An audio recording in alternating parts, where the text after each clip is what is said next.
have a quick top 10 list, and this is great for everybody here because if I'm still on number 8 at 10:30, just get the hell out of here. Don't even wait around. But the top 10 things that, top 10 weed stories that I have from my 30 years in the restaurant business. Number 10, best excuse for getting other people in the weeds. I was working at Texas Cattle Company. I went in for my shift. I had 2 other servers that were supposed to work with me on the lunch. Their cars were in the parking lot. Saw them. Disappeared. After the lunch shift was over, they wandered in. We said, "Where in the hell have you been? We thought you'd been abducted."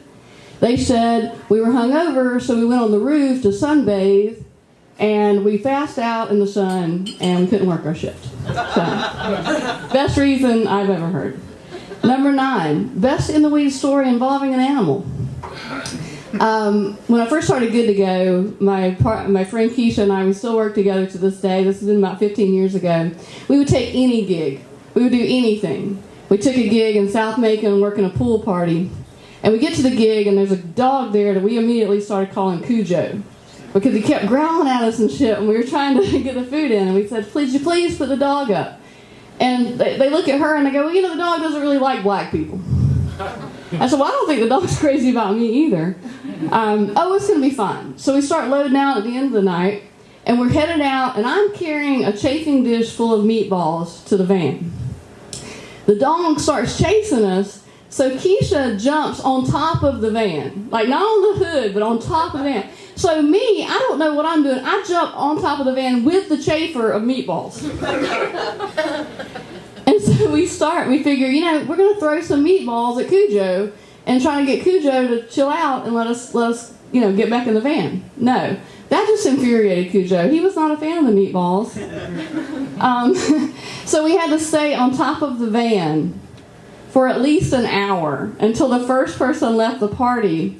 And I will say that was the one night that I think I heard the complete Kid Rock catalog. We finally got down, and we still had a few meatballs. We were eating them by the end of the night. We're like, fuck it. Okay, number 8, the worst thing to do to a server when they're in the weeds. The birthday song. If it is not your fucking birthday, just tell the server, "I want a free dessert." I worked at Cuco's, which I mentioned earlier. The birthday song was a huge production. There were maracas involved, tambourines. You had to get at least 4 people to sing with you. Nobody ever wanted to. And you would be making all kind of like, "I'll buy you a drink at the end of the night. I'll have sex with you." Well, I don't know. Just come on. Help me sing. I'll help you sing. So don't do that. It's not your birthday. And if you're not 5, let that shit go. You can afford to buy a dessert. Number 7, the reason I know that being in the weeds is a real thing, and I think somebody alluded to this earlier, dreams. My biggest in the weed dreams, I had this dream last week, and this has been 30 years ago. I dreamed that I'm working at Jim Shaw's, and that there used to be a Chichester's pharmacy across the street. And I dreamed that the bar is in the Chichester's. And I am at Jim Shaw's, and I don't know if you're familiar with the Bible intersection, but it's very busy. And I dream that I'm like Frogger, and I've got the drinks. And I'm like, "There's cars, I'm stopping, I got the drinks." And so I had that dream all the time, and then I finally make it across without dying, and it's all new people at the table. Because they all got pissed, because it took me forever to get the drinks across the Bible, So that's how I know the weeds is a thing, because I haven't actually waited tables in a very long time, and I still have dreams about it. Number 6, the grossest in the weed story. When I first started my catering business, chocolate fountains were a huge thing. And I got one, and we used it for a few times, and then we started noticing that it was a little temperamental. It was hard to get the chocolate the right consistency so it wasn't like globby or so it would come out the fountain. We get to a gig, it was at this little Baptist church, it was the sweetest little gig. And we get the chocolate in, and it doesn't exactly flow through the fountain, it's sort of like...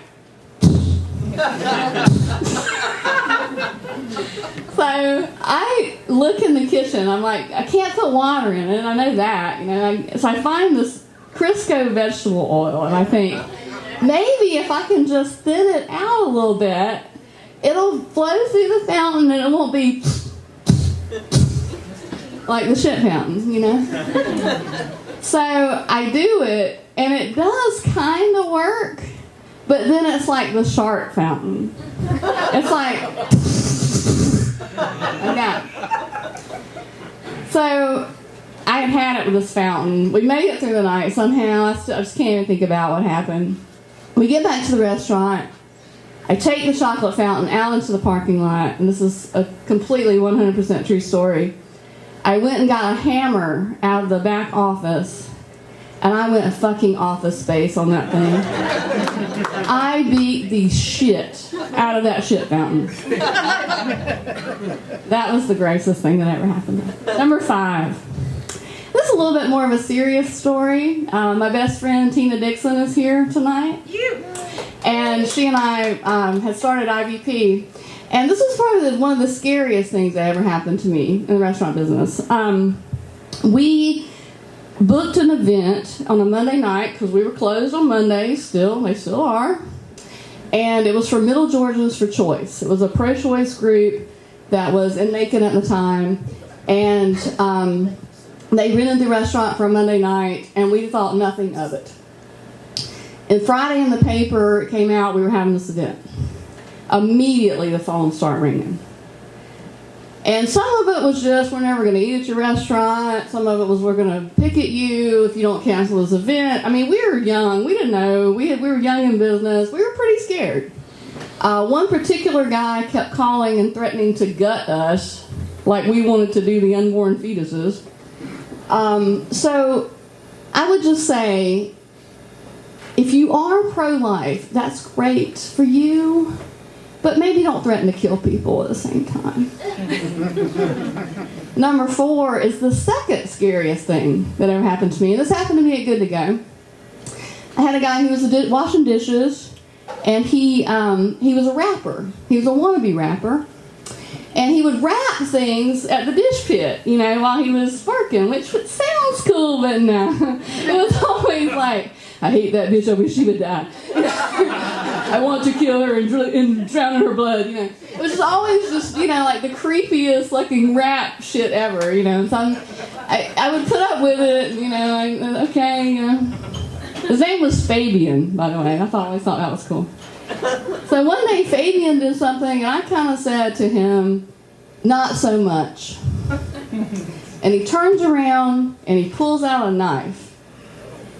And he says, what you got now, bitch? And I said, this is a dishwashing job. And I don't really think it's worth going to prison for. So I think what you need to do right now is you just need to leave. And if you leave right now, we're good. We're cool. So he did. And I didn't think anything else about it. A couple years later, I see him in Kroger. And he's headed straight for me. And I'm like, shit. You don't forget a guy who pulled a knife on you. Like, I can't remember that shit. I was like, okay. So he's walking straight toward me, and he walks up to me and he goes, Miss Saralyn. I said, hey, Fabian. How's the rap career going? He said, not too good. He said, but I want you to know something. He said, I've got a job at Armstrong now. I got a couple kids. I'm doing great. And he said, when I went home that day, I waited for the cops to come because I just knew that you were going to call them. And I just knew that the special was up. I knew it. He goes, but you didn't. You gave me your word and you didn't call the cops. And it really inspired me to live my life and to turn it around. And that really made me feel good. So that was a good time. All right, number 3. This is sort of a personal thing for me. I know a lot of people have talked about how being in the weeds doesn't necessarily have to be a restaurant experience. I had a very personal loss about a year ago. My partner of 7 years committed suicide. And I really didn't know what I was going to do. I was so fucked up. And I thought, I just can't do this. I can't run my business. I can't run my life. I can't remember to eat lunch. But thanks to people, like a lot of them in this room right now, I was able to do that. And as somebody said earlier, you can get out of the weeds. And you can, but sometimes it takes a team, and it takes people who love you and who want to support you to do that. And now, a year later, got a great guy, got great friends still, and you can do it. So that's number 3. Number 2, the worst thing I've ever seen anybody do to somebody's food. People ask me this all the time. They're like, hey, if I piss the server off, are they going to like spit in my food, man? Are they going to do something to me? This is the truth. I have never seen anything like that happen. The worst thing I've ever seen was at TK Trips. I had a lady, she ordered a filet mignon, which, quick funny aside, one of my friends in college thought it was flaming yawn. So she was very disappointed when she went to a restaurant. She's like, I don't see a flaming yawn anywhere. She ordered a flaming yawn, and it was not well enough done to her liking. Sent it back. They put it back on the grill. I took it back. No. Sent it back again. No. Third time, I take it back to the cooks, and the cooks in restaurants are scary motherfuckers. Especially if you're in your 20s and you're very new. You don't want to get them on their bad side. You'll never get your food. So I come back in there the third time, and I'm like, I'm so sorry. She said it's still not done enough. So they said, all right. So the guy takes it, throws it in the deep fryer for a second, pulls it up, lights it with one of those creme brulee torches, and lets it burn just for like a minute. Like I'm standing there just transfixed, like, it's so beautiful. Oh my God. When he puts it back on the plate, it literally looks like a charcoal briquette. And I'm just about to cry. I'm like, she's yelling at me, the cooks are yelling at me, I can't take this out, and so I look at the cooks and they're like, you're taking that shit out. I'm like, you're taking that shit out. So I take it out and I put it in front of her, and she cuts into it and she takes a bite and she says to me, this is the best steak I've ever had. And I learned right then, food is very subjective. Okay, the number 1 story, the top 10, is about the worst thing that really has ever happened to me in 30 years. Even worse than all that other stuff. We took a gig for a band that was touring, and they were stopping in Macon. And tour catering is very difficult. You always are having to do something, and you're having to put up with tour managers and production managers and people yelling at you. This particular tour manager was about 7 feet tall and was the biggest dick of anybody I've ever met. And so we got there at 4 a.m. to cook the breakfast. And we're cooking the breakfast from the get-go. You guys suck. You guys are dumb. You guys don't know shit about this. For 24 hours. We left at 4 a.m. the next morning. We were everything but physically abused. It felt so bad.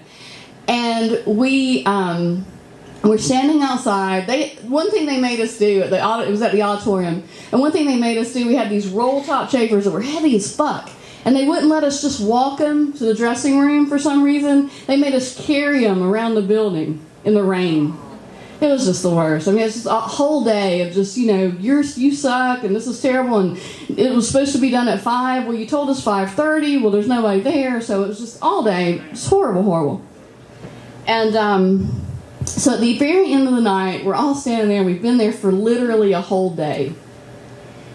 And we're about to walk out the door, and we're kind of finally, okay, we did it. And I hear the tour manager go, hey. And I look at the crew and I say, just go. I got it. And I swear to God this is true. Everybody runs as fast as they can to their cars. I mean, just sprints like as fast as they can to their cars. And I go over to the tour manager because I know he's going to have like another day's shit for me to do. And he goes, I was just wondering if you guys wanted some t-shirts.